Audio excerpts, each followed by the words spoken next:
Is Asun joining us? No, he's not. Okay. Do you want to? I can text him if you want. No, I know. I think he had mentioned he was interested, but if you're recording, you can probably let me text him and see as well. I know he was on our Clubhouse earlier this week. I saw his name pop up. Okay. Yeah, because I know I had a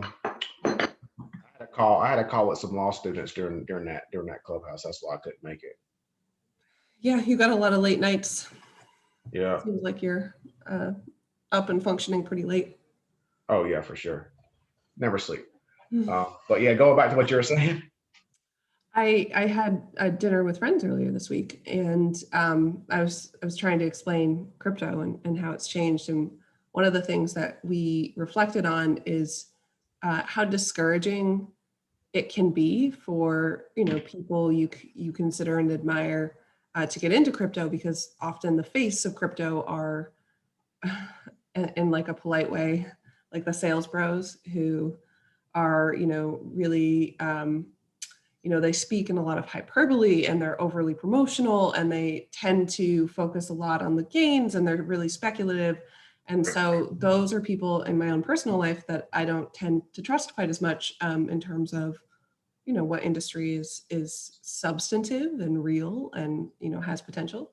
And so we were just talking about that, and they had said to me, you're the first person whose opinion I trust, who has gone into crypto, and everyone else seems to be kind of fluffy, or a little bit more lacking substance, or maybe we just don't trust their gut instincts to the same degree. And so it's just interesting, because as much as my life has changed in the last year and a half, their perceptions of crypto really haven't changed all that much. It's still what the average consumer sees, which is prices go up and people try and buy, and everyone's looking to make a bunch of money. And some of the kind of more interesting mechanisms behind the scenes seem to be getting lost. So it's just interesting to hear from an outsider's perspective. Yeah, and that's one thing. That's the one thing that I explain to like people that are new to blockchain, that I'm trying to get into development and things like that. The way I explain it is that if people talk to you about crypto, I say if they mention a token, I say ask them what project is that backing. I said 95% of them can't give you the answer, right? Yeah. And I say that then you go kick it and scream it. I said, but also when people have this negative perception of crypto, I say compare it to stock market. Everyone supports the stock market, right? Most people. I say whenever you buy one stock, how do you know that you truly own that stock? Where's your certificate, right? Where's the proof, right? But how is that compared to crypto, where it's on the blockchain that you purchased that? I said, that's the difference. I said, so if you ask me, crypto is actually more visible, more secure. You own that particular cryptocurrency. Well, but then you can make the argument similarly, if you work through, I know, for example, I have some stock through ComputerShare, and so they hold my stock certificate on my behalf. And it's not the same, but it has some similarities to Coinbase, where if you have tokens in Coinbase, you don't have the keys, which would be, I think, the closest parallel. And so it's a little bit similar where, unless you take possession of that by transferring it into a hot or cold wallet that you have the keys for, you don't have that same proof of ownership in that circumstance. Like, it's a little bit more where the crypto is stored, it seems. But I would also add too, I think one of the comments that was interesting to me this week was, I haven't seen any use cases in crypto that, will change the real world, will change the regular world. They're all sort of these new things. To which I kind of say, what do you mean, like social impact type things? Not just social impact, but like changing technology that the non-crypto world uses. So when you think of like, banking, for example, there's been a lot of hype about banking and supply chain and those sorts of use cases when it comes to the potential impact of crypto, but not a lot of it has really been a reality so far, at least to the average spectator. And so that was kind of the comment he was making. And I was like, I don't know if that's true though. I think it's, I can't remember the name of the company, but one of my college acquaintances went there. It was a centralized bank in the regular world that used the same concept that I have seen used in crypto, which is this idea of like pooling interest and like giving it away on like a lottery system or giving it away kind of in a an earning type capacity that's much bigger than a typical interest rate.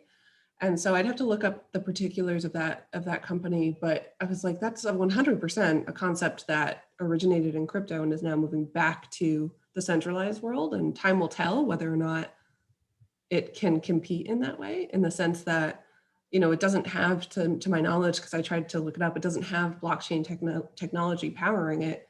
And so the question becomes like, can blockchain technology prove itself as the right way to execute on this use case or to fulfill this use case? And that's where, because I'm business, I am supply chain, Yeah. so that's what I talk about in a lot of these conferences of how blockchain's going, and that's what kind of directed me to Polkadot, because I think that there's going to be a lot of use cases in the supply chain world where it's going to be applicable.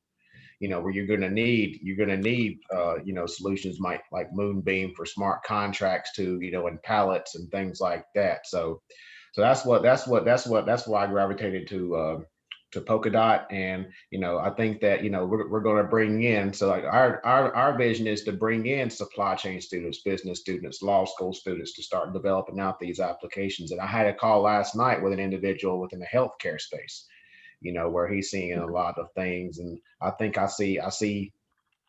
So University of Maryville, we've partnered with them, and so one professor actually put transcripts on the blockchain with his within his organization. So that was pretty cool. They're actually using it.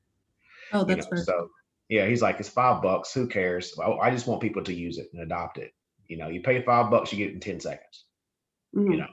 So he's I think he had a call with Gartner a couple weeks ago, to kind of do a special on or whatever, whatever y'all do in the marketing world on that.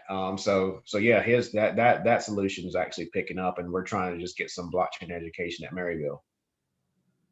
I'm just going to send you, I can send it in this chat. So this is just so you have it, this is the company that I'm pretty sure is not run on blockchain, that I have a colleague, someone I went to high school or college with went there. Yada. And like Yoda or Yada? Yada or Yoda? I think it's Yoda. Okay, Yoda. Okay. I'm assuming. I haven't tried to say it out loud before. And then I said one, which is the blockchain version that I'm most familiar with. And I can't say for sure which one came first, but I think that's an example of, something that is a concept that I think probably originated in blockchain. And I'm not sure how you can execute on it in an FDIC insured type of savings bank scenario, but it's something that I think this pull together, that's on a blockchain, right? Yeah.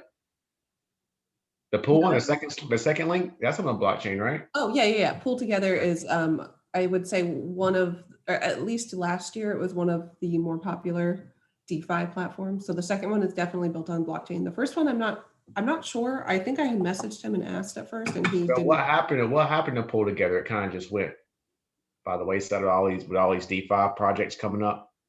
I don't know that anything negative happened to it. I haven't looked to see if they still have the same level of transactions and such. Okay. I just know I haven't heard about it in a while because people have been a little bit more focused on some of the other new up and comers from a DeFi perspective. Yeah. Okay. Yeah. All right. Cool. Well, so I know I've been kind of monopolizing the time, but did you have like specific things you wanted me to talk through? Yeah. So like I said, so you said that your manager said that everything is cool as long as he reviews it before. He wants to review this recording, or he wants to review the actual article before it gets published? He would like to read the article before it gets okay. I mean, he could review this, but I don't know that it would be terribly interesting to him. No, he was a little bit hesitant about the Pure Stake name, in the sense that he's like, I don't know what exactly this is going to be. So I think, certainly having him review it and then figure out if that's an appropriate place to use the PureStake brand, I think would probably be the most important thing. Yeah, and like I said, yeah, and we could actually not even mention PureStake, and we're just gonna say that, I mean, we don't have to use your name, but we could put you on as well. You are going to be a co-author because it's your stuff, but with any of these journal articles, like if they know the people, they track down who the hell are even talking about on these journal articles, right? They track down if they really want to figure it out, they'll figure it out, right? So that's one thing to consider, and that's going to be just an easy edit or whatever. We mask a name and say, let's just call this person Katie. Agent K. Sure. All right, so yeah, just going back to what you were talking about. Like I said, going back to what you were talking about with myself and Asun, that's exactly what I want. So like going back to how you left the industry, like what were the factors? What were your thoughts whenever you left the industry to come into the blockchain world, to a blockchain startup with no equity, and they're just giving you tokens that are worthless? Worthless at that point, you were receiving them, right? Yeah. Well, so it didn't, like, the series of events wasn't exactly like that, in the sense that we do have some equity in the company as employees. Okay. But what does the company own? You know what I mean? So it's even similar to, if you look in the Web2 world, something like Red Hat, where they have focused on open source, but their whole business is built around like this consulting component. And so, even that consulting component, we have that to some degree with PureStake, but it's not exactly the same. But let me back up just to make sure I address your question. So I've loved tech startups from the very beginning. I sort of fell into it. Right after college, I worked for a pretty small company that was making a shift from B2B to consumer. And so that a little bit got me hooked. And so I, was working at that company. And then following that, I worked at another company that had planned a spinoff. And that was the reason I joined, planned a spinoff to focus on a developer-oriented product. And I loved that. That was the first time I had the ability to build a team under me and to really, build a brand and a message around something that I felt very strongly was needed. So I've always had kind of a passion for those sorts of things. And, I ended up at this company that's really focused on the IT sector. And it was a little bit more traditional B2B. The commute was really long. And so there were a number of factors, but ultimately, the company had been trying to raise a Series B for a very long time. And there was a lot of internal, turmoil, I would say, around how the company should be led and how it should be run and who should be on the team from an executive perspective, in the sense that, there were a few people who came in and left very abruptly.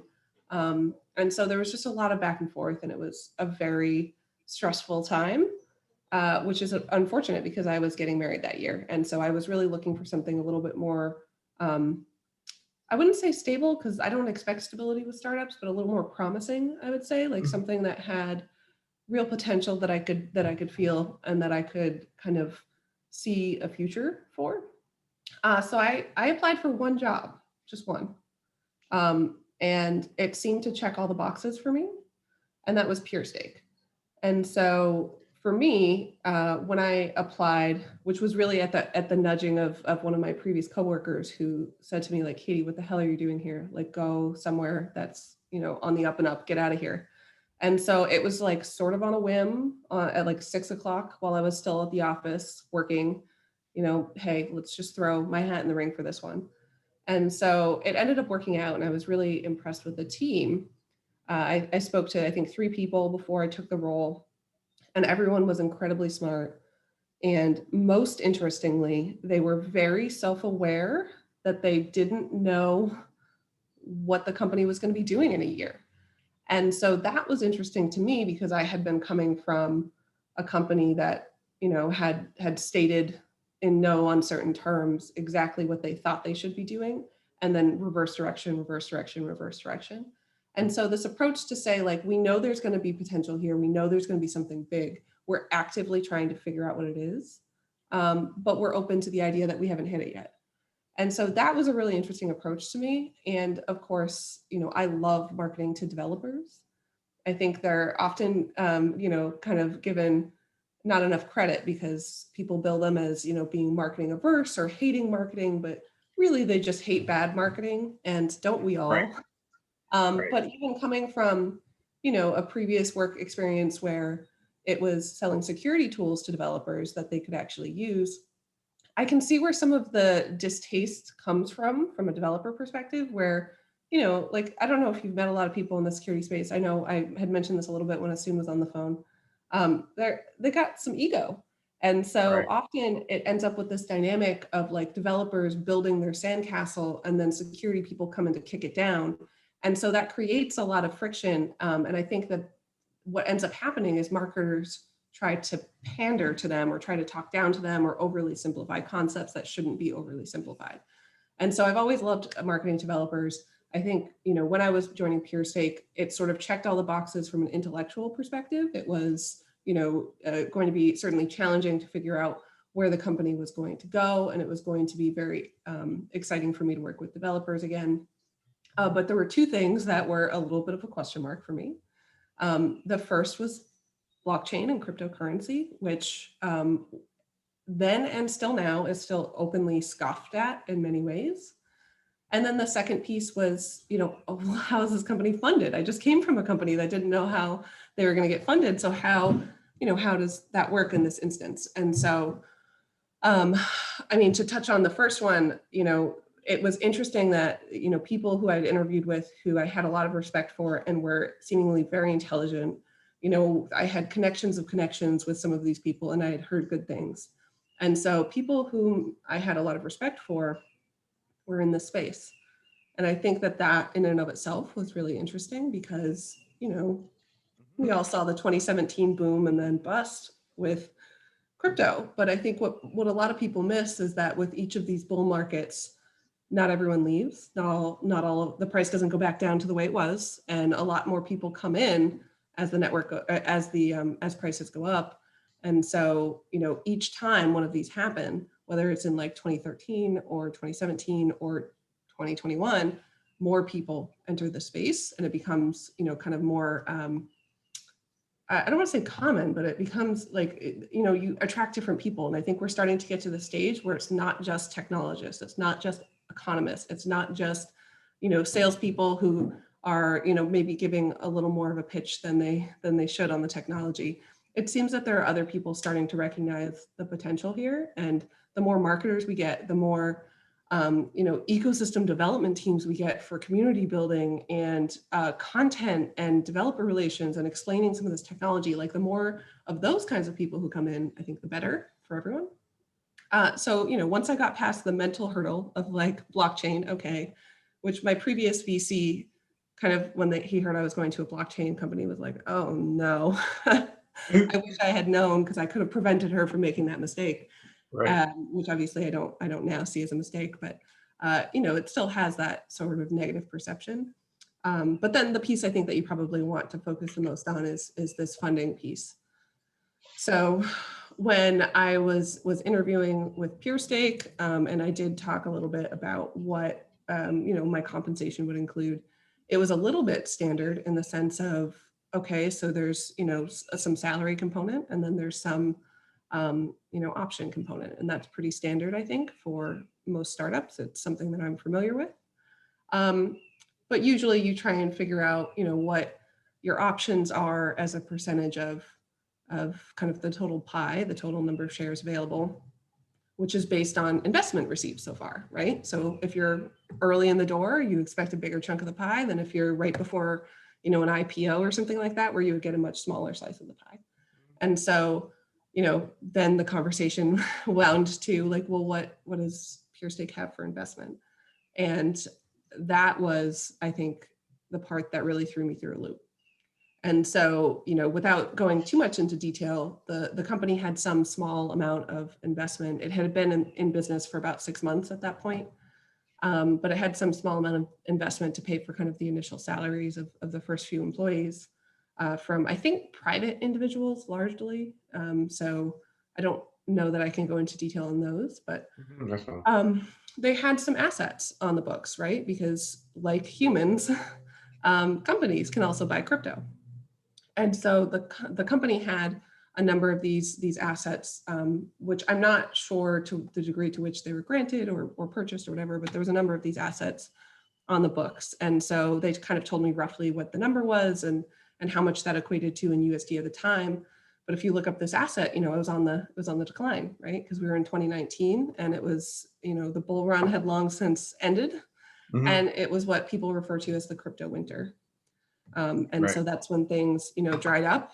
But often, I think anecdotally, people refer to these times as like, I don't want to say house cleaning, but a little bit of, the people who stick around are the ones who really believe in something. And you end up with maybe fewer teams, but really high quality teams who stick around during these Right. periods and are able to survive because they've figured out a way to fund themselves and so forth.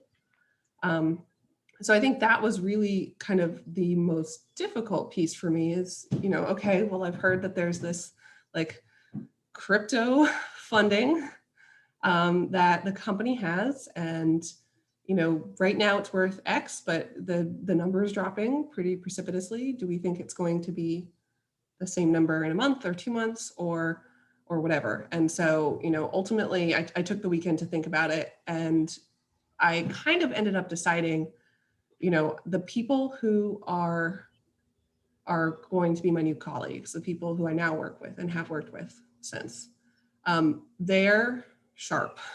And it's one of those things where, like, yes, you don't want to just kind of believe anything that anyone tells you, and you want to be a little bit discerning when you're trying to figure out if an opportunity is right, especially for me in my stage of my career. Like, I don't want to go to a company that I'm not going to be able to have some longevity with and to help grow.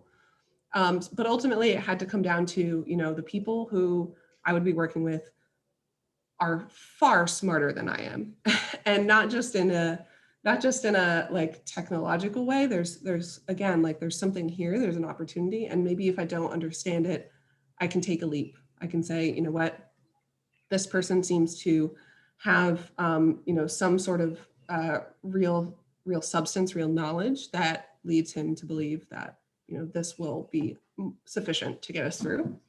And also, like, we didn't know what we were going to be ultimately focusing on from a business perspective. We had started with kind of like infrastructure services to support a blockchain. We had also started with API services for developers and a few other things. But, even as I was joining, they were actively evaluating other blockchains to support. And that's ultimately where we found some sort of traction, which I can talk to after this, but I know I've been talking for a really long time. So I'll make sure you have time to ask questions. Okay. Oh, you have a hard stop at 11? I don't know that I do. Let me just check my calendar. Because I'm building my questions up now. I don't have a hard stop, so I can keep going until. Okay. Keep going about so back up on what you were talking about previously. To which part? Where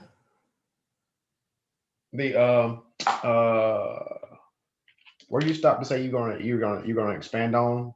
Oh, I was gonna say, so I started at Pure Stake in August of 2019, which is just about 1.5 years ago. I think in like maybe September, we decided as an organization, but also Derek, our CEO, decided to expand to Polkadot. And that was based on a number of things, but largely, again, it is a mix of like very compelling technology. A lot of really smart people seem to be building this chain, and not just smart as in tech smart, which is different than people who can really see an opportunity and understand how to build technology to meet that opportunity. And I say that's different because I've worked in an organization before where the CTO, basically had like an agenda that he would dictate down, and it led to technology that just wasn't useful in the market. Like, it was maybe really cool from a philosophical perspective, but it didn't actually, like, when it was security tool, when you ran it against the average developer's code, like it didn't produce results because it found these really cool issues that were not the most common issues.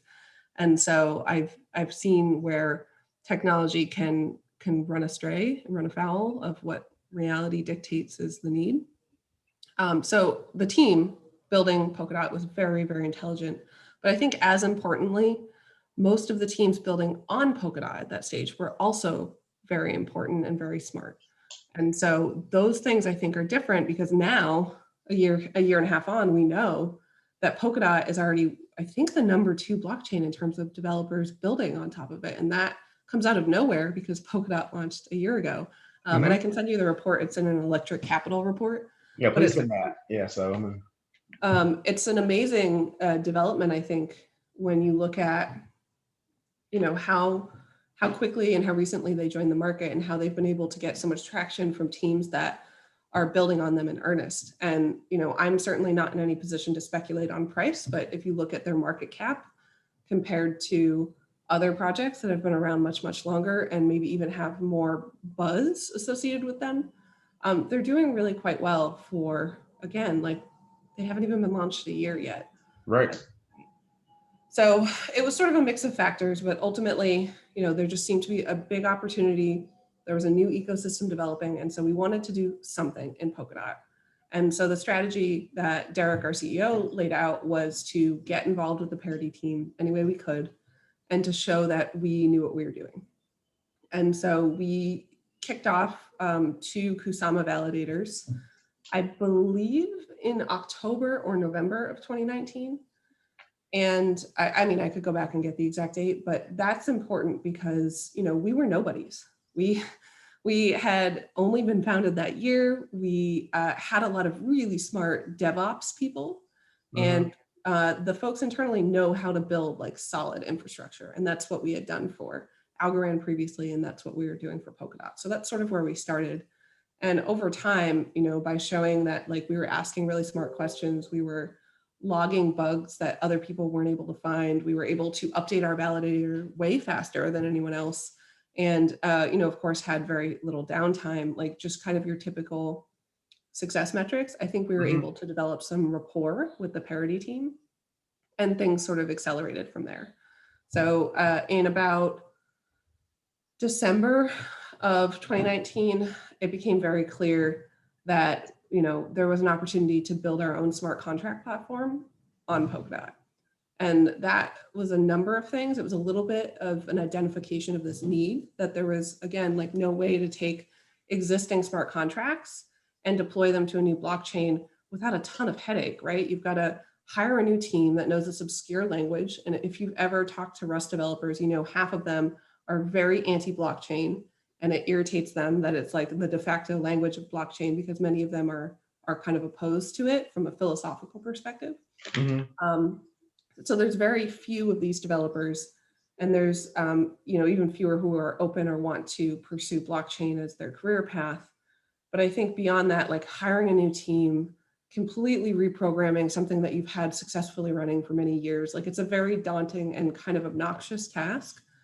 And so even today, you can see platforms that are sort of refusing to do that. And instead they're paying or offering grants to people who, can kind of do it for them so they don't have to deal with the headache of what exactly that entails.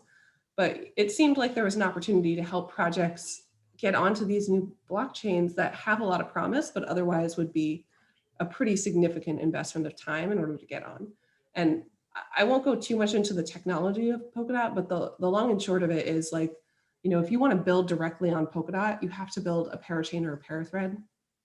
And that's something to note because it's not just programming in Rust. It's not just that as the difficulty, but you also have to figure out, well, what's your governance system? What's your token?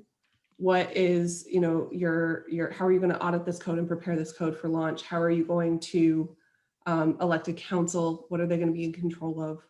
Who's going to manage all of these things? Are you going to have 2 deployments to Kusama and to Polkadot? It becomes quite intensive. And so in addition to kind of the logistical pieces of removing, having to re-platform basically, you've also removed some of the complexities that come with building an entirely new blockchain. And so a lot of teams maybe aren't interested in that, or they might be interested in it down the road, but don't want to start there. And so it became pretty evident that there was an opportunity here with Moonbeam. And so we ended up, I think, formally announcing the project in April of 2020, after we had been working on it for some time and really tried to figure out exactly what this would be. And since then, we've been working on it kind of in full force. We've raised 2 funding rounds, and we have since published token allocation information. And so something that's important to note is like, it is publicly accessible that 10% of the total tokens on the Moonbeam network is going to the team members. And that in and of itself was a decision, right? Because there's some networks that are taking 20% or 30%. The 30% ones are usually, called out for being a little bit too greedy, but what's the right amount to take for the team members?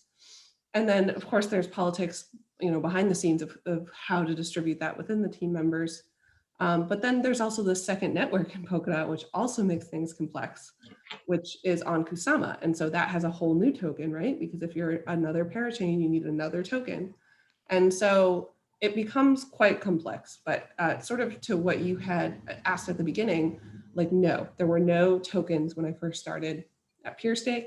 That actually Derek had talked about potentially having a token someday. We just had to figure out what it would be for. And that was the most intimidating thing in the world, right? Like, oh, I don't know if I'm comfortable figuring out how to launch a token. Like, we have to hire a bunch of lawyers and figure out how to navigate that from a legal perspective in the US. And like, are we even allowed to touch that or manage that? Like, it needs to be totally in someone else's hands.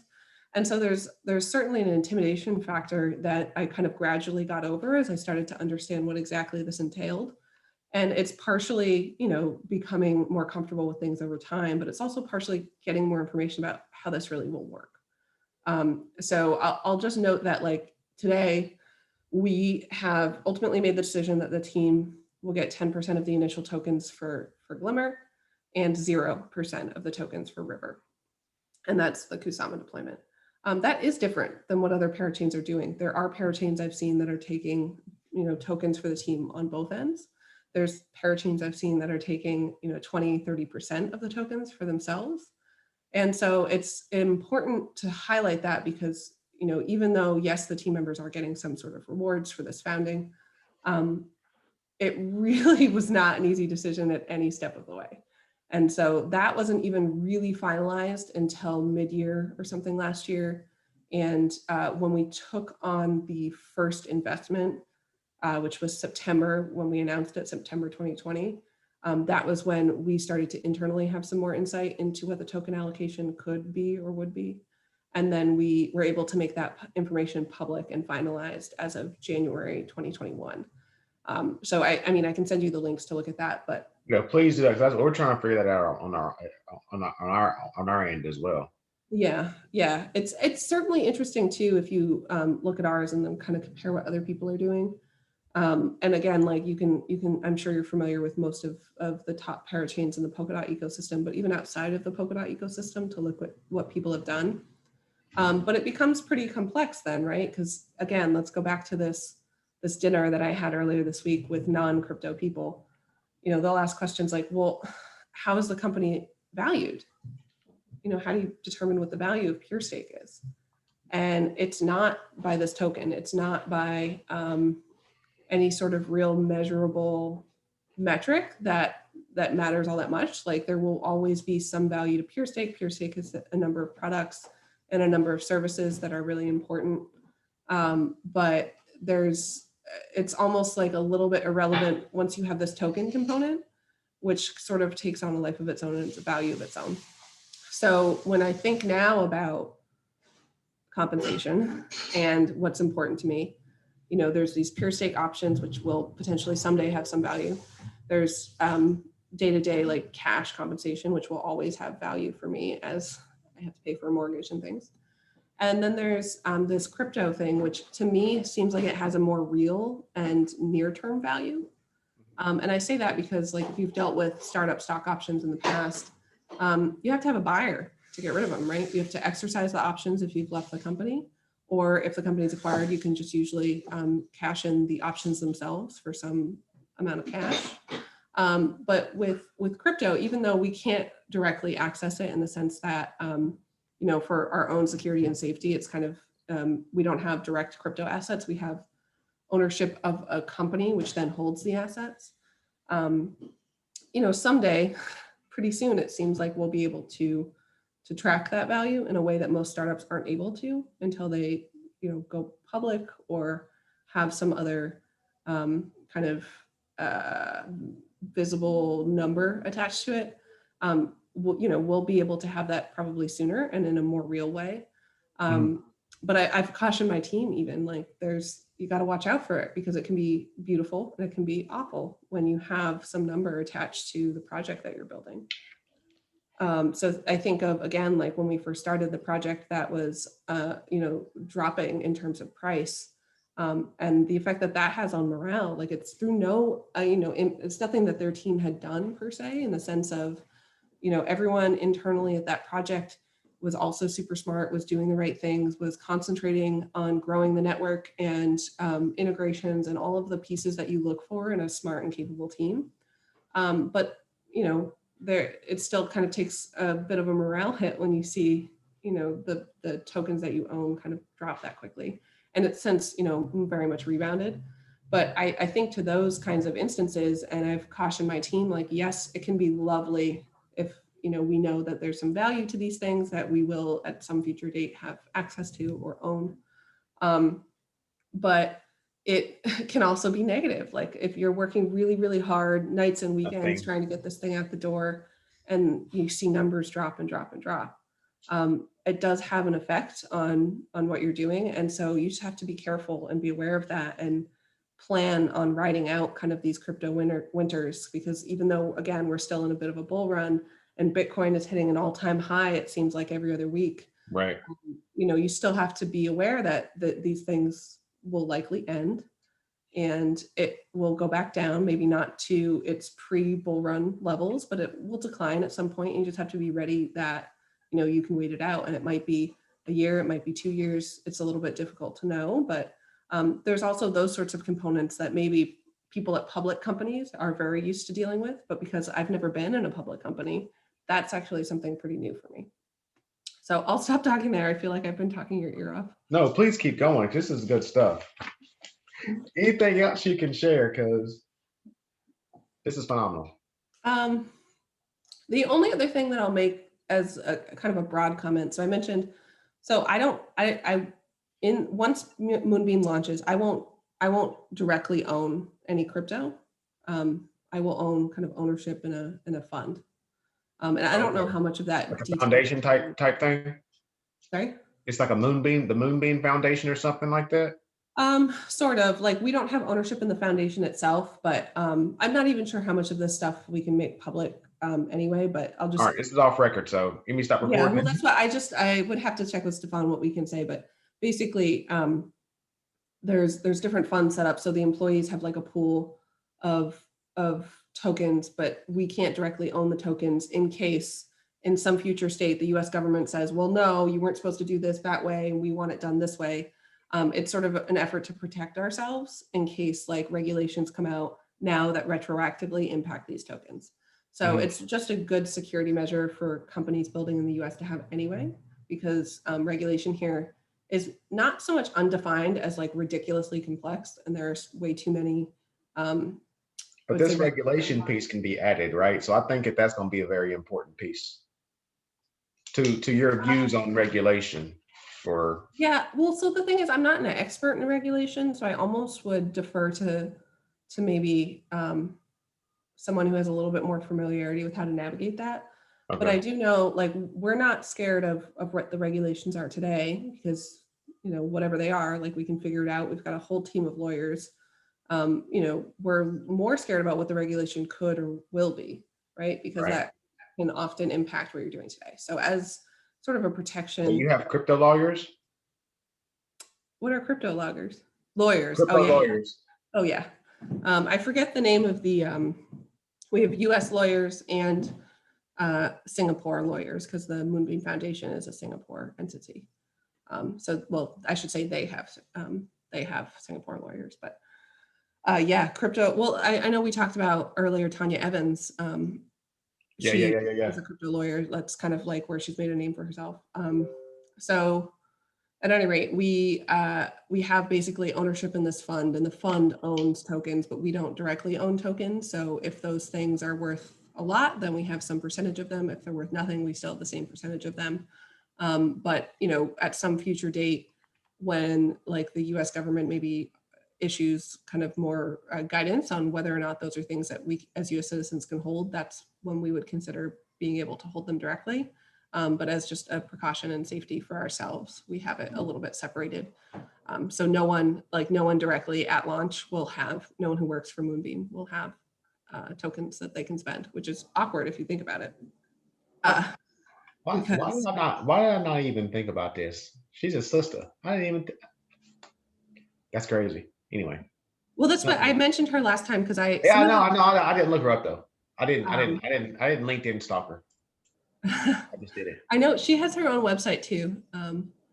But I guess she knows someone that I know. So I have a mutual acquaintance, but I haven't actually been able to speak with her. Okay. But yeah, the crypto law is a whole discipline that's emerging very quickly. Of course. Oh, she's from Carlisle. Interesting. Sorry. What was that last part? She's from Carlisle. She's like maybe an hour. Well, now she's like 2 hours from me. That's not far. Yeah, I think I mentioned to you she was also recently on Laura Shin, which I might have open. Yeah, the podcast. Yeah, it was NFTs, so it doesn't directly pertain to this conversation, but I know it was nice to see someone who I'd heard of in the blockchain space pop up on Laura Shin. But cool. Well, so yeah, so there's some precautions like every company that's based out of the US can take, but I did also want to just talk about how much it sucks to see the US sort of in league with all of these other countries in terms of not being able to participate in some of these early sales or that kind of thing. So for example, when we're talking about a public sale, which the Moonbeam Foundation will run later this year, which is not based in the US, but that's by design so that US citizens can't participate and no US citizen will be running the sale. And so it's really disappointing when you see like the list of banned countries and it's like the United States followed by like Syria, Akala, you couldn't even deal with Akala on theirs. What about Akala? Whenever I was trying to sign up for Akala this week, you can't participate in Akala's things. Yeah, it's the US. They're unfortunately not designed for these kinds of things in what they see, what I believe the SEC sees as a way to protect citizens from losing a bunch of money or falling victim to scams. Yeah. But unfortunately, like usually if it's a scam, they just let whoever buy, they let whoever send tokens, versus the more legitimate companies, of course, want to be in line with them down, right? Like Akala's doing. Yeah, I think you'll find that most reputable companies will have the same restrictions. So it's kind of like you have to. So if you do an offering, kind of like what Akala's doing, like you have to like register in Singapore. There's actually a number of countries that are, I don't want to say safe havens. No, not really only in Singapore, but outside of the US pretty much. Correct. There's a couple countries that have distinguished themselves by coming up with like paths for people to do that, right? So in the US, as complicated as it may be, there is a path to creating a banking charter if you want to create a banking charter. And so outside of the US, there are countries that have designed a way for crypto companies to build a foundation, which is a third-party separate governance entity, which actually holds and has some access to tokens. Whereas PureStake, which is the technology arm, all we do is build code. And so there's some countries that have distinguished themselves. I know Switzerland is very, very popular. I believe the Web3 team, the Web3 Foundation, which controls the tokens from Polkadot, they are based in Zug, Switzerland. I think there's actually a number of companies based in Switzerland that are on the foundation side, but Singapore is one of the other ones. And there's a number of other countries as well. I just can't remember each of them. Liechtenstein, I had a call with a guy from Liechtenstein. They do a lot of stuff. It's interesting. It's a good opportunity, if you're trying to, because it's not that people don't want to comply, it's that it's very difficult to find, especially in the US, find all of the parties that need to participate in order to obtain compliance. But then, you know, even in other countries, like just give people a path to doing this correctly and make that path easier, and people will do it. And I think that's what is sort of another thing that I always try and message really carefully when I'm speaking to non-crypto people, is they sort of jump to conclusions about like skirting US law and, you know, operating outside of the country and all of that. But it's like any income we have, we pull back into the US and we report and pay taxes on it like any other company. It's just that, you know, we have to protect ourselves from what the SEC could decide. And unfortunately, we're still 10 years after the launch of Bitcoin in this regulatory nightmare where there's not a lot of paths for companies like ours to exist in the US. And it's really unfortunate because, of course, you know, this is going to be, yeah, that's going to be gold for people, you know, but yeah, because it's a big mystery. So yeah, all right. I'll have to talk about something after, because yeah, because I'm thinking about, you know, the foundation, you know, and you know, would it make sense to go ahead and create a foundation like in Singapore if you're going to go the token route, you know? Yeah, I mean, I think it depends too what it's for. And I can't probably go into too much detail, but like we've seen, you know, now a number of companies have structured their foundation and their Inc., which is like the technology arm, they've structured it this way. And so we've seen what we believe works and what we think maybe would be less successful. And I say that as in, you know, we've worked quite closely with Algorand. Algorand Inc., the technology arm, is based out of the US. Algorand Foundation is not. I actually don't know where they might be a Swiss foundation as well. I'm not positive. And then similarly, we've worked, of course, quite closely with the Web3 Foundation, which is definitely based out of Zug, Switzerland, and then the Parity Inc. technology team, which is based out of Berlin. And so it's really interesting for me to see what seems to work well and what seems to work less well, because of course these companies, you know, had a head start. They've been around longer than we have. So we're sort of trying to glean what we think a successful foundation relationship with an Inc. looks like, while also maintaining all of the separation that we need to like objectively be able to say, you know, no one at the Inc. can control the tokens or manipulate the token value or anything like that, because that of course is the ultimate goal. It needs to be decentralized enough that there's nothing I personally can do to make it go up or down. Right. Yeah. Excellent. All right. Anything else before I get my questions? I don't think so. I feel like I've given you my whole life story now. I think there's some that's left. I think there's some things Really? that you left out. Uh, So did you assist in like the white paper for Moonbeam? so we actually didn't do a white paper. Okay. And that was sort of a bigger decision. So I would say I participated in the editing, but most of it came from Derek, our CEO. It was really his brainchild. And so, yes, in the sense of he bounced ideas off of us over lunch and things like that when we were actually able to meet in person.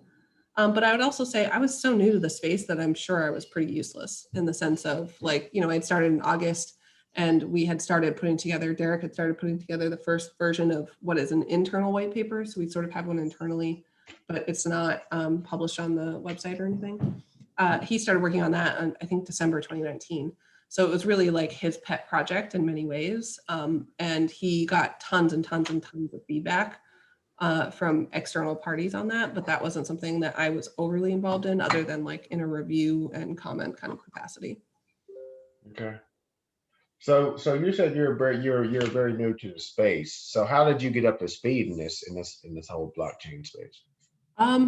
That's like the one thing I feel like I was very well trained for, in the sense that I've sort of referred to myself jokingly as a marketing chameleon, because I don't know what it is, but every time I take a new role, it's in a new industry. And so for me, having to get up to speed on a new technology, a new landscape, a new set of customers, a new set of way of selling things is sort of status quo. Like I do that every time. And so I give that example as in like my first company out of school, was a visual effects software company. So we were selling to artists who work for ILM and who work for broadcast companies like NBC and CBS. So we had kind of this talented group of people who purchased our software and did amazing things with it, which was really fun, by the way. But I was still on the software side, right? It was still tech. And then sort of from there, I went to, focus on developers, which is where I figured out that marketing to developers is something I really like. And I was dealing with both developers and security people because we were making security tools for developers. And so that was a whole new industry. I had to learn tons and tons of security terms that have since left my brain. But for example, there's something called an OWASP top 10, which is like the Open Web Application Security Project. But it's basically like the top 10 vulnerabilities that occur over and over and over and over. And they don't change, by the way. It's the same issues, the same vulnerabilities that happen continuously across pretty much any exploitation that you can think of. The only changes to the list over the years are like combining some of them to be one item instead of two so they can add more, which is pretty absurd. But at any rate, I had to learn that. I had to learn how software development works. I had to figure out, what some of these kind of in the weeds topics are. So for example, one of the courses we had was around OAuth, which is an authentication protocol, right? So if you log into something using another application's login, Facebook is a great example, or Google, it's authenticated in some way with another third-party service. And so they usually use two protocols, either OAuth or SAML. And so talking about those things was something the security people loved and loved and loved. From a developer perspective, it took me a while to get it, but I was just sitting there and you're listening to these security people talk at no end about the benefits of using OAuth versus using SAML.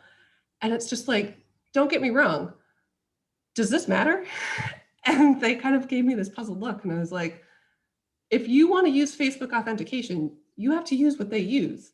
You don't get to pick OAuth or SAML. Like, why are we having this conversation? If you want to use Facebook authentication on your app, you have to use what Facebook already picked. So like the only people who are having this level of conversation are Facebook and Google and some of these really high level proliferate or widely proliferated services. GitHub, I think, does the same. And so it's one of those things where it's like the switch went on where it's like, we're having a conversation that's totally irrelevant to our audience. Why? This is a waste of our time. And so trying to make those sorts of leaps to not just understand the technology, but kind of like parse things and analyze it and realize that, you're talking shop. This is great. Not super relevant for the people we're trying to talk to. That I think was a really interesting turning point for me. And so again, like I had a bunch of these kinds of experiences where new industry, new audience, new tools, new tech, new terms, new acronyms, everyone in their acronyms. And so coming to blockchain, that part wasn't different. What I think is most different is that there's no one discipline that I feel like I will ever be able to master in crypto. We're on the technology side. I don't think I will ever be an expert or certainly even particularly competent in the economics of crypto or in the kind of governance aspects of crypto. So there's a lot of people who have really strong opinions about kind of these libertarian viewpoints when it comes to the way that individuals should or should not be governed and how much the US government themselves, how much control they should have over a person's assets and a person's possessions in general. And those are things that I think are really interesting conversation points, but I don't think they're conversations that I will ever be all that ingrained in. I do tend to lean toward this technology side, which I am both more familiar with, but I also tend to enjoy more, right? Like all of these conversations are interesting, but show me what people are doing with it. Show me how people's lives are going to change for the better, not in theory, but in practice. Like I want to see the research, I want to see the applications. And so I do tend to lean more toward that side of the crypto coin. And that's something that I think does become really intimidating for new entrants to the space, is that, there's brilliant people from all walks of life. They're brilliant in different ways. And they all bring something really unique and interesting to the ecosystem. And some people are great at all of it. Like I will 100% say that our CEO just gets a lot of these pieces in a way that I kind of can only really care and understand a fraction of it. But I think it's really tough for people to hear about even token allocations and understanding, okay, well, how do the tokenomics of a coin, of a token, affect our future? So, you know, we have this KSM thing that's happening right now. So Kusama, all of these tokens are about to be locked, not all of them, but a good percentage of KSM tokens are about to be locked in a crowd loan, because we're doing a crowd loan. Akala, as you mentioned, is doing a crowd loan. There's a number of other companies in this space who are planning to participate in this crowd loan process. And so there will be people who have some number of KSM that will need to be locked for a period of time. So you think about how that dynamic then shapes and impacts, you know, the circulation of Kusama and all of those things. And it's certainly, again, like not a thing I'm an expert in, but it's certainly an interesting conversation to have. And there are people who are experts who can have those conversations, and they're just a little bit separate from like my little bubble of expertise that I'm starting to build. Interesting. So based on how on what you talked about, just mentioned, how does that translate to like an investor? You know, you're going to see a lot of organizations looking to get funding in the coming months. I was about to say coming years, in the coming months, right? So if they approach an investor and an investor says, "Oh yeah, I heard of blockchain. Oh yeah, I heard of Bitcoin. Oh yeah, I heard of Ethereum, but I don't get it." Right? What do they look for in these organizations, and how do they get up to speed in these things? Because they're not going to have access to the people that you had. You know, they're not going to have access to the developers. I think that's the biggest question, and that's going to be the people who read this article. So for me, there's two major shifts that have to happen, and those are both after a person or a VC or whoever it is gets up to date on the projects. I think the VCs that I think in my mind are interesting. They have an opinion about the future of the space. And I say it that way because it's a little bit more than just understanding the technology. And often some of these people don't always understand the technology, but it is about understanding like where you think this industry is going to go. And so naturally, we've worked with investors who believe in multi-chain, believe that, you know, there will be a space and time in the future where applications that are built on top of Ethereum also have a deployment to Moonbeam on Polkadot, and also have a deployment to some of these other chains. And it will be much less like one winner takes all. And it will be much less about these layer 2 workarounds to make Ethereum work. And it will, you know, not necessarily be about Ethereum 2.0. I think Ethereum 2.0 is going to make some very interesting changes to the space, but that's not going to be kind of what dictates the future per se. That's going to be like a little bit of a catch up. So the ones that we've worked with believe in this multi-chain vision. And so we subscribe to that personally. We think that, you know, Polkadot is going to be a leader. Ethereum will be a leader. Bitcoin, of course, as a currency will continue to be a leader, even though smart contracts aren't really as much of a thing. And there will probably be others. There will probably be new ones that emerge that aren't one of these ones that I've mentioned. There will probably be some that exist today that will gain some prominence. But we just don't see it as like one technology to rule them all. And I think that that proves true if you think of any technology in the past. Like, it's not just Windows, it's not just iOS, it's not just Linux. You know, there's a number of operating systems that each work differently. And they each specialize in different kinds of use cases. And we see that same kind of concept to hold true for blockchain. But then, so that's kind of, I think, like the number one thing is this opinion, not just an understanding of the technology, but this opinion. Mm-hmm. And the second piece is knowing what value you bring as an investor. And that is super different from the way that at least I've seen some VCs behave in the past. And I've been fortunate enough to work with a VC based out of here in Boston, who is much more proactive and more involved about what can we do for you? Can we make some introductions? Can we get you involved in XYZ program? Can we help promote this for you? So I have worked with VCs who do have that sort of philosophy, but I've also worked with a lot of VCs who don't, who say, here's your check. Come back when you have something to show. And otherwise, we'll just see you once a quarter with the world's most stressful meeting. And that's how a lot of people approach it. So, I think that some VCs today who don't deal in blockchain will be well positioned to make the transition to crypto or to involve crypto as part of their portfolio, and some will be less well positioned. And that's really because you, especially now in a bull market, you don't have the ability to walk in, throw some weight around with your like brilliant name, and you don't have the ability to dictate terms with something like preferred stock, which is often, what VCs fight for is, I want to be paid out first. Instead, you get tokens like anybody else. And so if you're going to be one of the many, many firms that is going to purchase these tokens, what makes you more valuable as a token holder than someone else? Right. And you look at dynamics, like there's some tokens that launch that give everything away to the community. And they say, I want to have as many individuals own this token as humanly possible. And then on the flip side, there's a lot of organizations that veer more toward institutional investors. I want to have kind of meaningful, big relationships with notable firms. And we personally have fallen somewhere in between.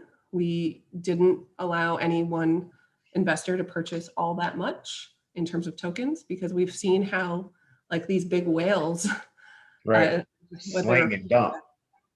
We've seen how like having them hold tokens and have so much power can have a negative effect on the market.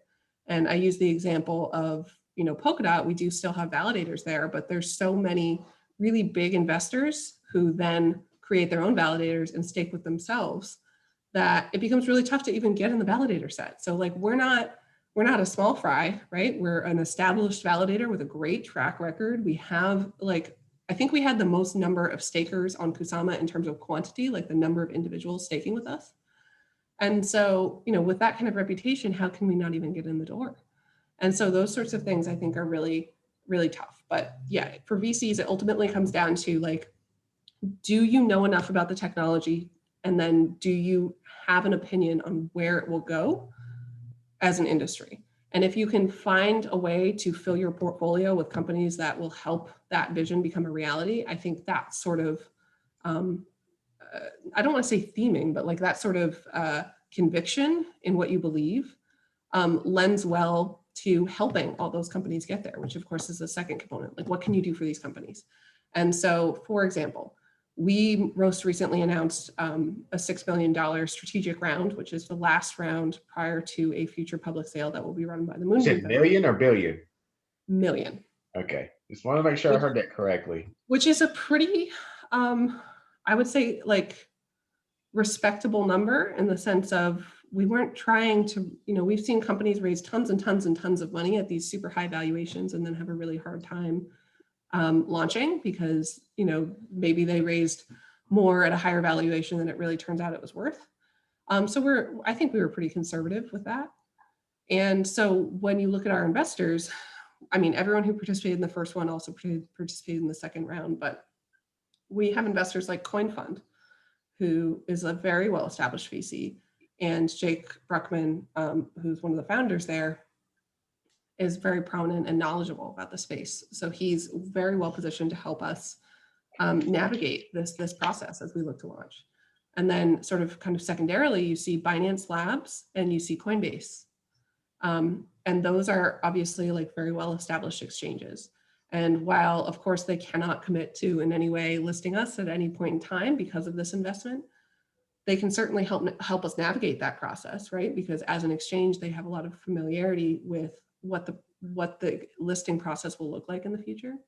And so if you just look at those kinds of examples, you can see how when we call this a strategic round, we really meant it was a strategic round. We're trying to surround ourselves with people who not only have insight and kind of opinions as well as expertise, but we've also really tried to surround ourselves with people who have some utility for us as we look to launch, can actually help us get things done.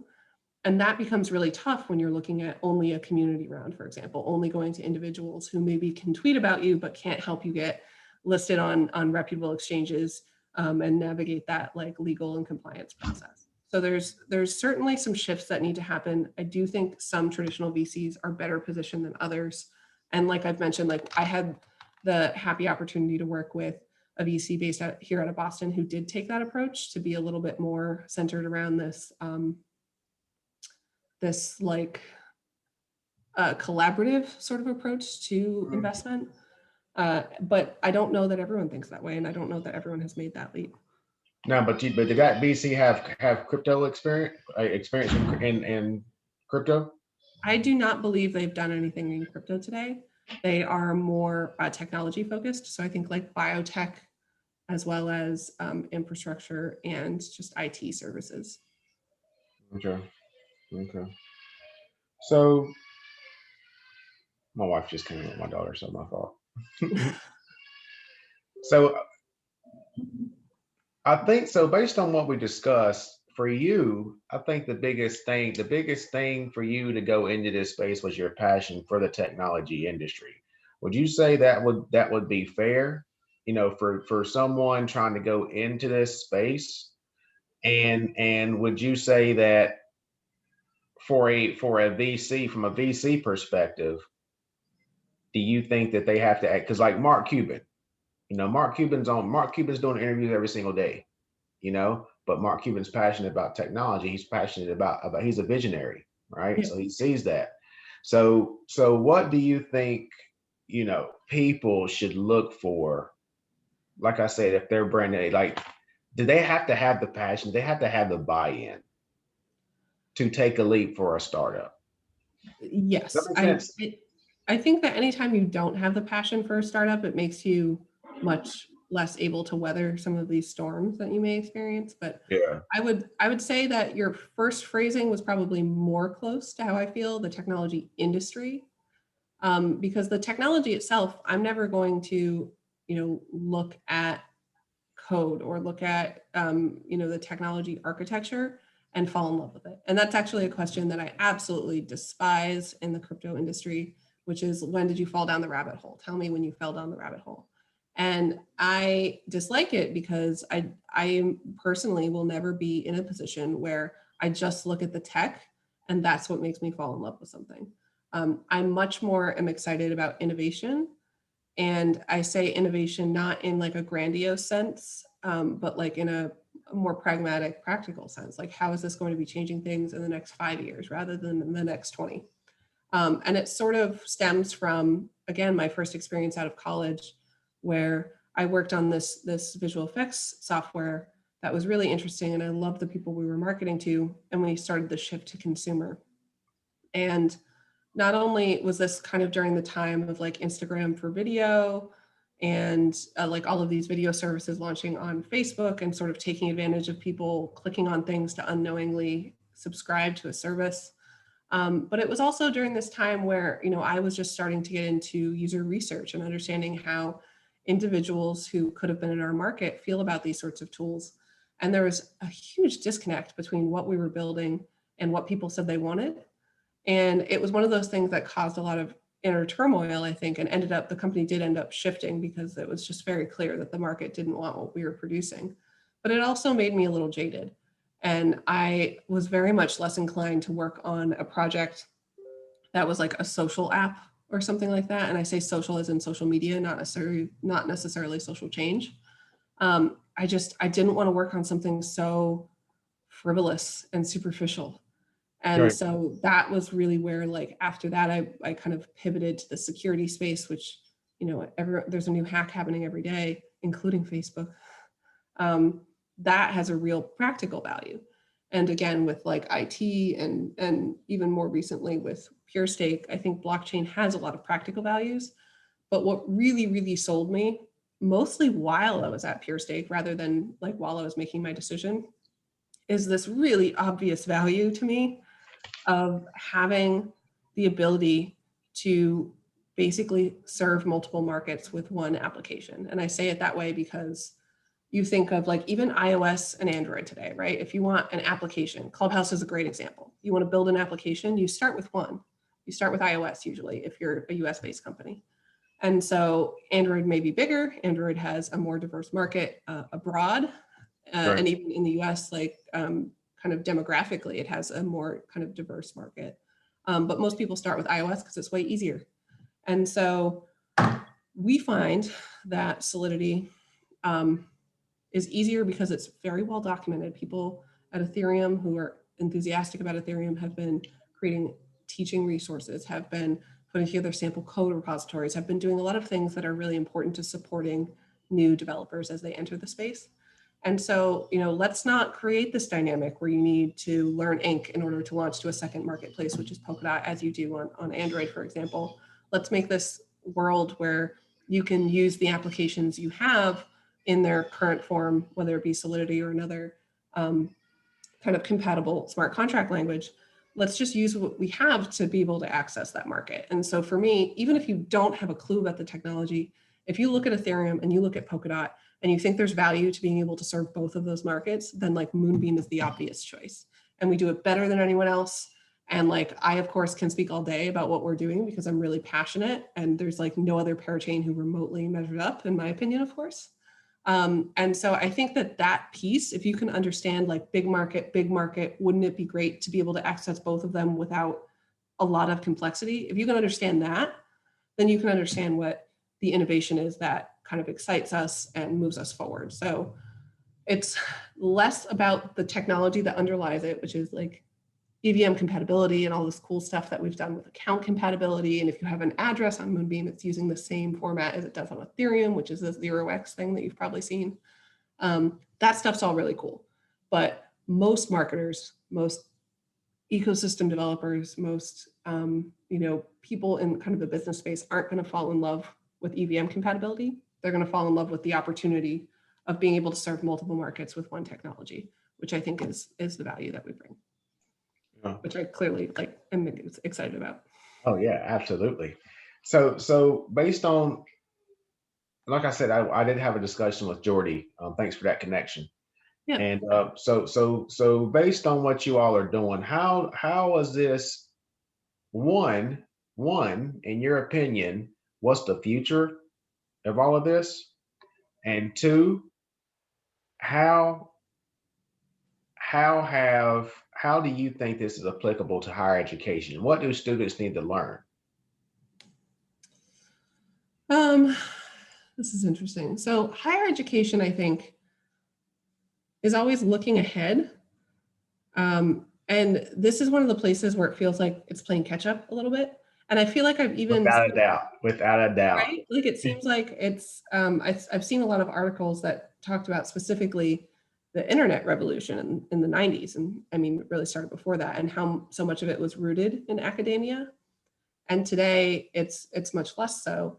And I don't know if it's just the stigma of like crypto and the, get rich quick schemes, or if it's something else. But I would say the future for me, I very much to subscribe to the belief of our CEO. So I can't claim that this originates from me, but as a team, as an organization, we really think that the reason that this multi-chain thing that we talk about so much, the reason that that's going to work and that's going to be the future is because, like this whole like one technology for many different use cases thing doesn't seem to make a lot of sense, right? We see multiple chains because we see lots of things happening on blockchain, and you need these specialized use cases to be able to service them. And so even today, if you look at Kusama versus Polkadot, where Kusama has been launched for, I guess, a year and a half, and Polkadot's been out for just under a year, they've already started to have different sorts of things happen, right? NFTs are much stronger on Kusama than they are on Polkadot. And Kusama is going to get all of these parachains first, and that's probably going to continue to change the dynamics. So what we see happening is not only will there be lots and lots of chains, probably a few bigger ones, but probably a bunch of smaller ones too, but there will be different specialization that develops. So Moonbeam has already sort of proven itself to be kind of a DeFi champion. We've got tons of DeFi apps building on us. We also have some really interesting NFT applications starting to develop, including an NFT bridge. And so you look at that and you think, well, wow, there's going to be a lot of liquidity on Moonbeam right away. And there's going to be a lot of users on Moonbeam right away. And so maybe in the future, there's more than one Moonbeam, right? Maybe there's one Moonbeam that is a little bit more customized for DeFi and maybe a little bit more customized for NFTs.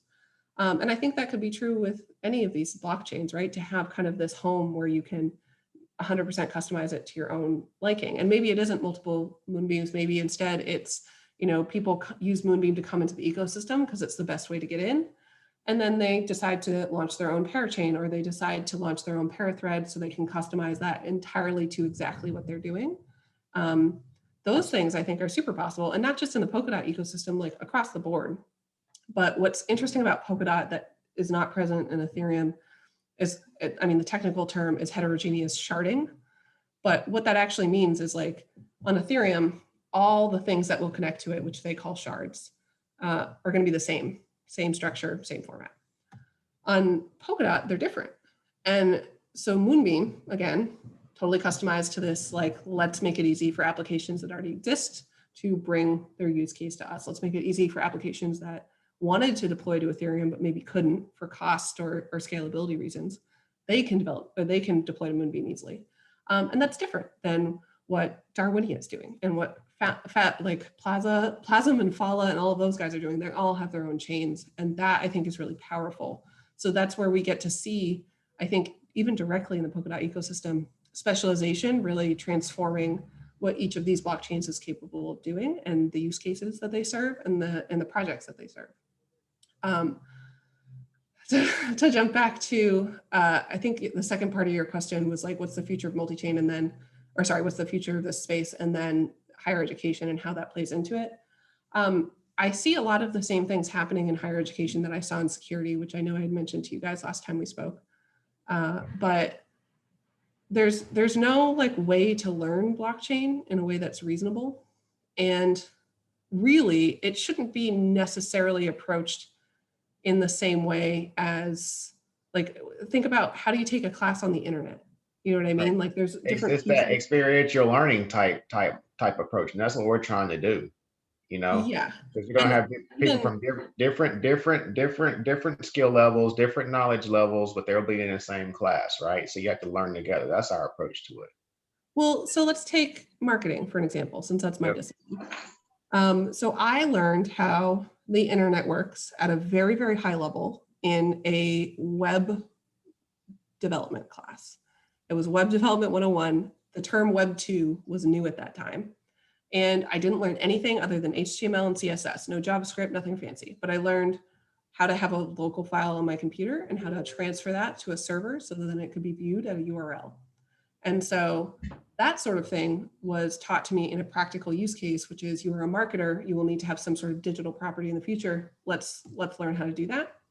So if you think again to blockchain, I don't see marketers sitting down and taking a blockchain 101 course, but what I could see them doing is promotional campaigns using NFTs. So for example, we have recently had this NFT that was sold sort of using our branding by the Bondly team. We have to affiliate benefits with that, right? So people bought this thing, what do they get from it? And so we're working to figure out what the right thing to do is from a sale perspective, because we do have this token sale. And so people want some sort of access. We just need to determine what is safe and fair to give them. But also, you think about like exclusive swag, right? Like we're looking into developing like custom limited edition things that can be given away as part of this NFT. And that kind of naturally begs the question of, well, what else can we do with this? Like, how can we support artists by commissioning these pieces of art that can then be sold, and maybe they keep all the profit, but we have some input from a branding perspective. And so that is a way to, again, get our message out there and also support, maybe an up and coming NFT artist who doesn't have the exposure or the awareness yet to kind of build their own.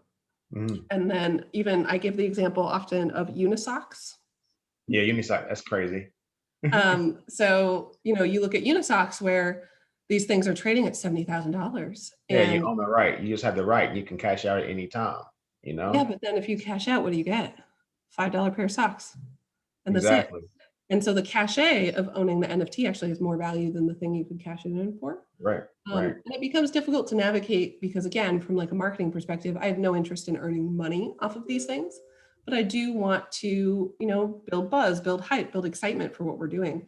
And so trying to find ways to use these same mechanisms, but maybe, you know, direct any sort of profits or funding toward an artist or toward, you know, a company that's building out some of this stuff so that we aren't, you know, so much involved in that piece. I think that's really interesting. And so from a higher education perspective, like if I had the opportunity to learn about this stuff, maybe in like, you know, I took a promotions class in school, you know, to learn about that as a resource would be really interesting. And that's not something that I see happening today. And so the integration of blockchain as a topic and as a concept, to me, needs to not just be kind of isolated to these technology focused courses or to these financial oriented Right. courses. That's But where it really is right now. Yeah. Yeah. Yeah, so that's where it is right now. And like I said, we're trying to bring in the technology people with the business people so they can collaborate, they can work together, and then they can build out these solutions. You know, so that's what we're working on. You know, we're trying to develop a test net, you know, for students to just play. You know, because we say Kusama's not a place for newbies. You know, so we're trying to create like a, because you're gonna get something out there that's gonna be mind blowing, right? You know, so we're just gonna see, you know, we're gonna give them all the training that they need on Rust, on, like I said, on Rust, on Solidity. See, I got it. You know, hopefully, I mean, we're gonna try to get, you know, all kinds of people from the Polkadot, or from the Polkadot ecosystem. Hopefully we can get some of you all to come in and speak with these people, because that's who they're gonna listen to. Yeah. You know, they're going to see me all the time, right? I'm nobody special to them. I'm nobody special to begin with. But you know, whenever you get in the founders of these organizations, you know, if we get people from Akala to come in, if we get people from Web3 to come in, that's what's going to bring up the buzz. And like I said, we got, I think, 8 schools now.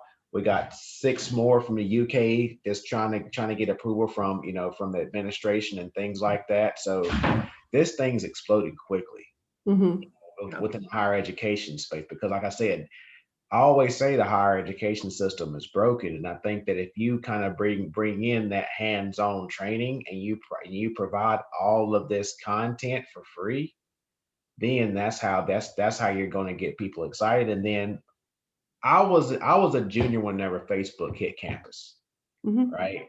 So I kind of related to that, yes, but at much smaller scale, yes, but it was word of mouth. I went to North Carolina A&T, and like people from NC State was calling us and texting us, you know, back whenever we had it, back before iPhone days, right? People were calling us to like, Goldie, go check out this Facebook.com thing. Then everybody was on it. Like 2 days later, everybody in Computer Lab was on it. You know, so like I said, it's not going to be like that, but that's going to be my vision. Where yes, if I get 2 or 3 law students to start spreading the word, if I get 2 or 3 healthcare students to start spreading the word, now we're getting use cases from every single industry getting built out, you know, by students. And like I said, you're going to have a number of things, a number of amazing things that are going to hit, in my opinion. You know, I know it's a totally different approach than what other people are doing, but we're just trying to build up the ecosystem. That's all we're trying to do. You know, Well, I think having any approach at this stage is already a step ahead. yeah. Anything is good. Yeah. Yeah, anything is good. So yeah, I mean, that's what, like I said, I try. Yeah, that's what we're trying to do. Like I said, whenever you said that, you know, that self-awareness, I put down, you know, transparency and vulnerability, and that's kind of what that's. So is that safe to say that was one of the reasons why you came to Pure State, why you went to Pure State? Yeah. I asked questions, and if they didn't have an answer yet, they were very frank about it, and they had a plan for how they were going to get to the answer, but they didn't know what it would be. And I think that's really different than how the business world trains you to be, right? Like you need to have a business plan and know exactly what you're doing at the outset. But as anyone knows who is in the startup space, like pivots are frequent. And so being actively on the hunt for, I think, an opportunity in a space that changes so rapidly, just put us in a good position to see an opportunity and quickly start acting on it. When, you know, if we had an idea of what it might be at the outset, we might have spent 6, 8, 10 months burning time and effort and resources trying to make that happen, when in reality we could have been totally blind to a different opportunity.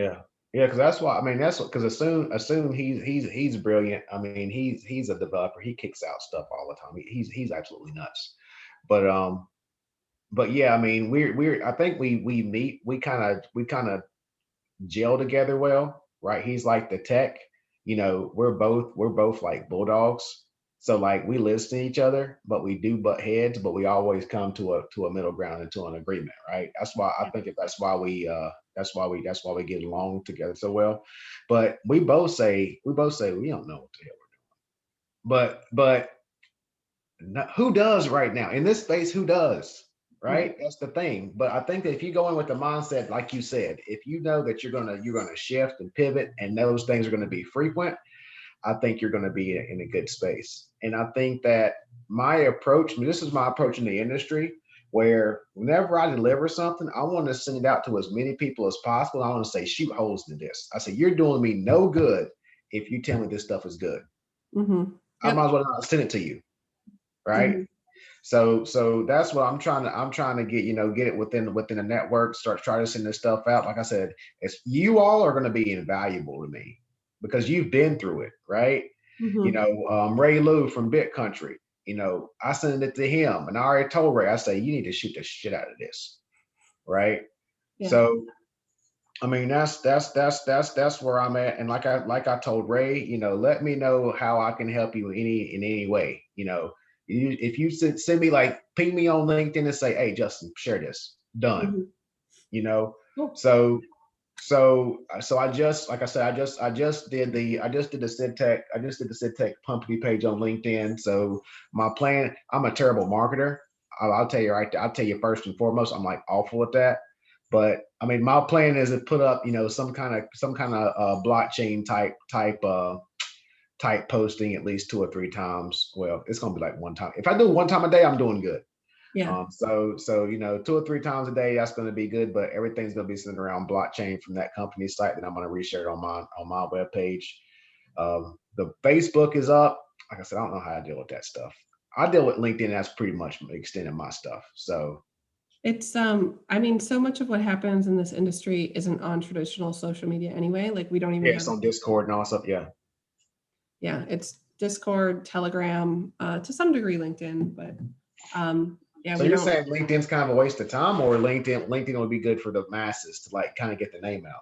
So LinkedIn, I think for you, it will make a lot of sense because again, you're trying to win the hearts and minds of these like business curmudgeons who are not open Right. to blockchain. And so I think it will be an excellent vehicle for you.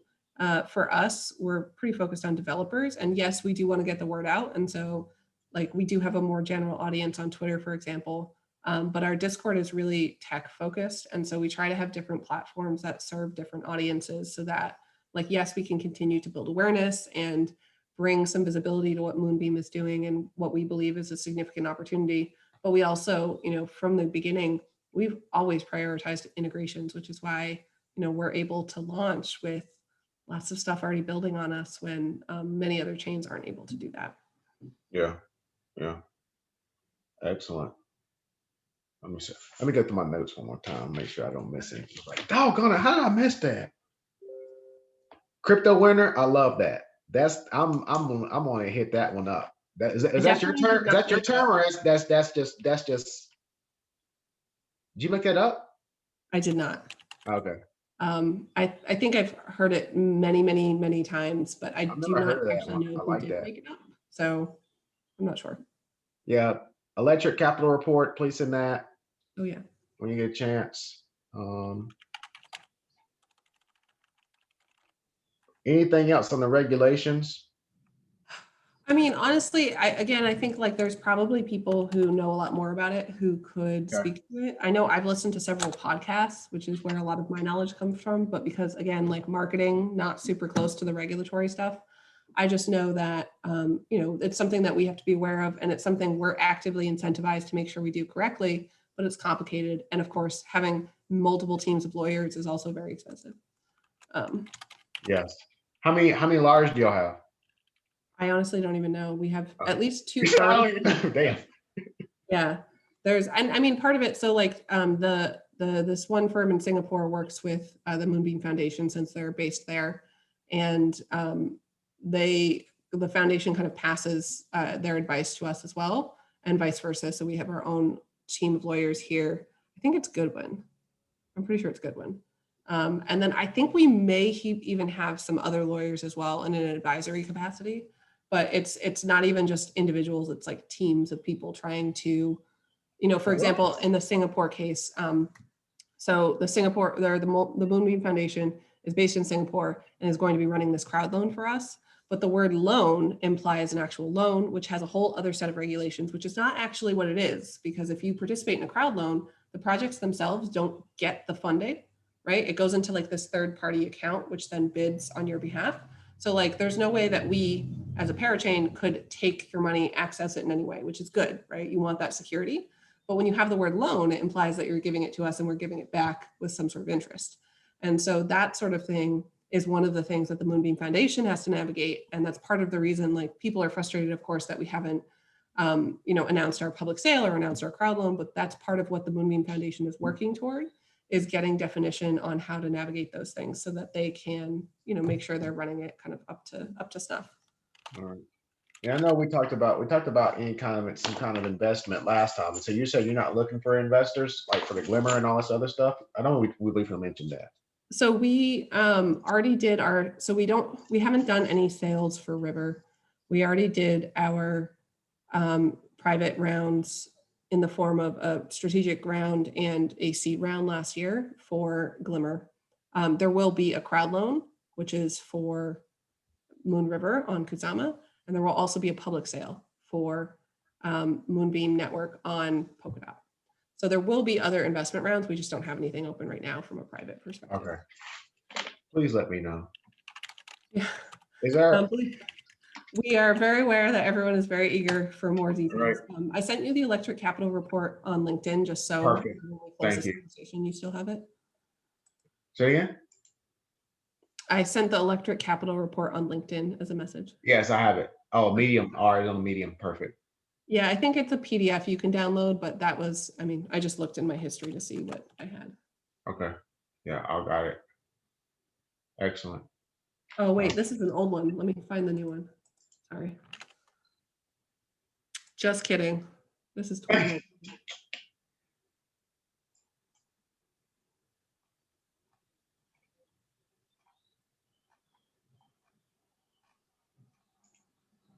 I wonder if I can just send documents. Oh, there it is. You can put attachments on LinkedIn. Capital developer report. It just came out in 2021, so that's why I know I sent you the wrong one.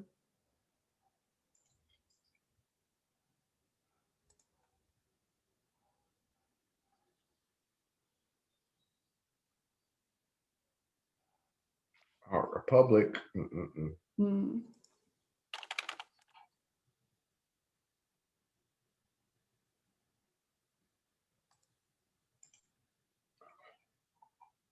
the hell? 13.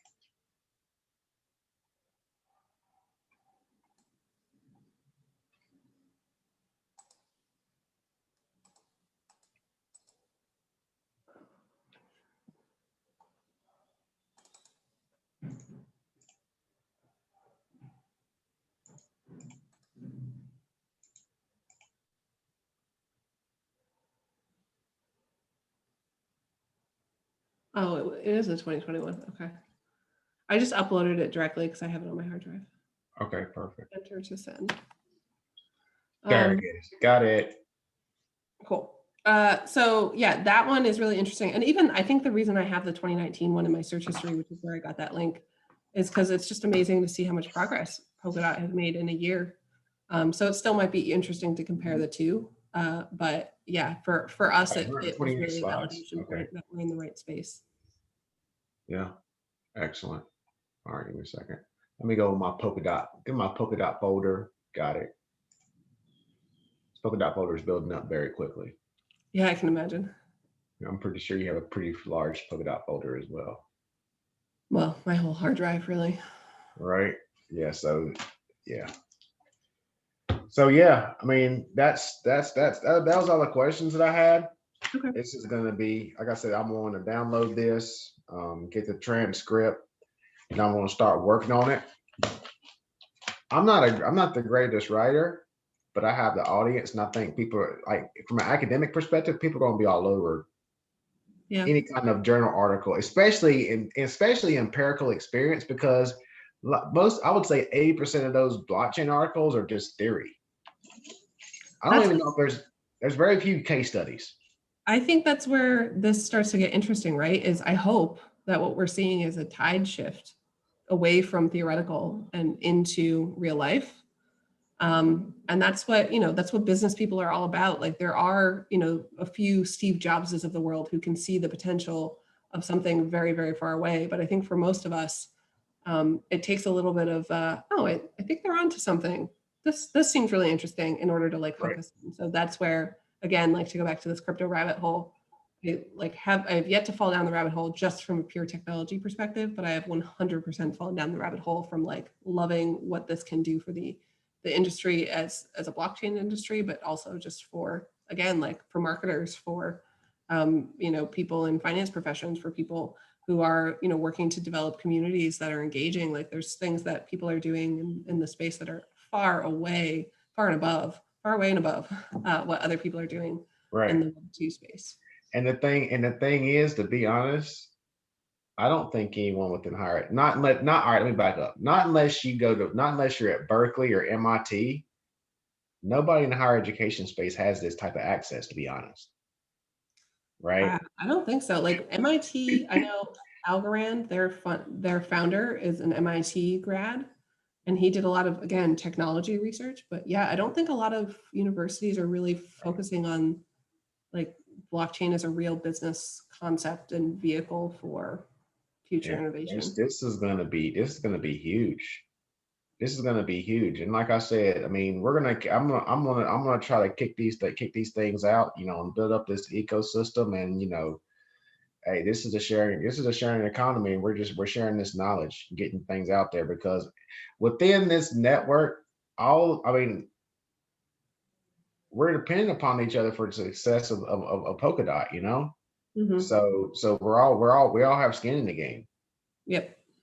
We're just hitting it from different angles. I'm trying to develop my stable of unicorns, so I can send you all some over. That's my plan. That sounds great. I'd love to hear how you do that. But I'm telling you, I was talking to Asun, like these students in the US, they don't want to work. They don't put the work in like the students in the UK and the students in India. I just had a call with a student in India this morning. She's actually she does a lot of deep learning. She's a deep learning developer. So I got her. I spoke with her about 30 minutes. I'm trying to get her in the substrate.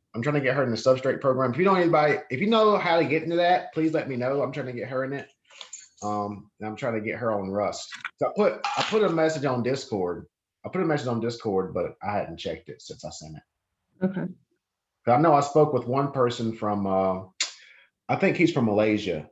He's actually an anesthesiologist, and he said it starts in May. So yeah, I hadn't seen anything posted about it. So yeah, if you know anybody who can send me some information, I want to get her in that course. Okay. I should be able to get some info because I think we're one of the sponsors. Okay. How much is it? I don't think it's paid. I don't think. Oh, okay. If it is, I don't care. I would have to check. If it is, I don't care. I just want to get her in it. Yeah. Okay. And if you have, there's some more people, but I just don't think they have time for it. Yeah. But she has time, so I'll get her in it. Yeah, but moving forward, like I said, I'm gonna try to get as many students in there as possible. I don't care what. I mean, I don't. Do you like when they start charging? Do you have an idea of how much you're going to charge for it? I think it's a community development program, so I don't think they want to charge for it. But. Okay, fair enough. Okay, but yeah, I'm trying to get people in that, like those my technical people. I want to get them in that program. But if I have any concern that they don't have time, I'm not even gonna bother. I think she'll be able to do it. Okay, I'll see if I can get more information on that. Okay. Did she already apply? Do you know? Oh, there is a fee. Okay. How much is it? It says $492 US. All right, that's fine. But I'll double check anyway to see. Well, I mean, there's scholarships out there, right? I thought that's why we were sponsoring.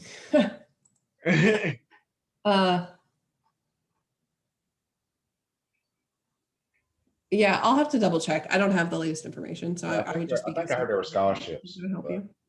Either way, yeah, I prefer scholarship. I want to get her in it. Okay. All right. I appreciate it. I really appreciate it. And I'm like I said, I'm very excited about this. I'm gonna probably get on this on Monday. I got a lot of grading to do, but I think I'm gonna try to get this done as quickly as possible because, yeah, I don't think there's many studies out there. I don't think there's many case studies out there on blockchain, and this is gonna put Moonbeam and put Polkadot on the map.